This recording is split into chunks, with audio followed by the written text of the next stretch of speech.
महाराष्ट्र के मुख्यमंत्री एकनाथ शिंदे दोबारा बने, इसलिए आज राम मंदिर पहुंचकर लोगों ने की आरती पूजा। पूरी खबर कुछ इस प्रकार से। दरअसल संपूर्ण महाराष्ट्र में 23 नवंबर को विधानसभा चुनाव के नतीजे आ गए। ऐसे में शानदार प्रदर्शन के साथ महायुति ने अपना दबदबा बरकरार रखा। इसी उपलक्ष्य में पालघर जिले के बोईसर शहर में बीते मंगलवार को राम मंदिर परिसर में सामूहिक आरती पूजा की गई शिव सैनिकों की तरफ से। दरअसल युवा सेना के माध्यम से एकनाथ शिंदे दोबारा मुख्यमंत्री हो, इसलिए राम मंदिर परिसर में प्रभु श्री राम की आरती की गई। महाराष्ट्र के लाड़के मुख्यमंत्री एकनाथ शिंदे की लाड़की बहनों ने इस आरती में सहभाग लिया और सभी लोगों ने एकत्र एक भाव से मुख्यमंत्री एकनाथ शिंदे कैसे बने, ऐसी अर्जी प्रभु श्री राम के सामने लगाई। पालघर जिले में महायुति का भगवा फड़कने के बाद अब शिव सैनिकों में एक अलग ही जोश का वातावरण दिखाई दे रहा है। युवा सेना और शिवसेना के तमाम पदाधिकारियों ने एकत्र भाव से प्रभु श्री राम के सामने व साथ ही महायुति के तमाम पदाधिकारियों से एक ही आग्रह किया कि महाराष्ट्र के मुख्यमंत्री दोबारा एकनाथ शिंदे ही चुने जाए। ऐसे में कुछ अधिक जानकारी शिव सैनिकों ने दी, आप खुद सुनिए।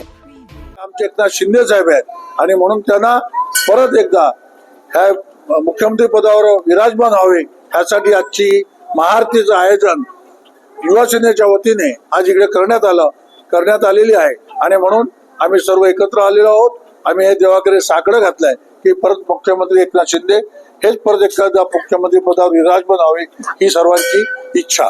सर्व देवाचरणी पण प्रार्थना करतो आणि महायुतीच्या मोदी साहेब असो, अमित भाई शाह असो किंवा देवेंद्र फडणवीस साहेब असो, या तुमच्या मीडियाच्या माध्यमातून आमच्या छोट्या कार्यकर्त्यांचा एक मेसेज, एक संदेश पर्यंत पोहोचावा आणि पहिला जो मान आहे तो आमच्या शिंदे साहेबांना मिळावा, अशीच या माध्यमातून आपणास विनंती करतो। आणि या महाआरतीत या सर्व उपस्थित झालेल्या आहे त्यांचा मी सर्वांचा आभार मानतो। महाआरतीचं आयोजन करण्यात आलं होतं आणि सन्माननीय एकनाथजी शिंदे साहेबांच्या हाती प्रभू श्रीरामाचं धनुष्यबाण आहे, म्हणून मला असं वाटते आणि आम्हाला सर्वांना खात्री आहे की पुन्हा एकदा शिंदे साहेबच या राज्याचं नेतृत्व करतील आणि तेच मुख्यमंत्री होतील आणि तेच मुख्यमंत्री झाले पाहिजे।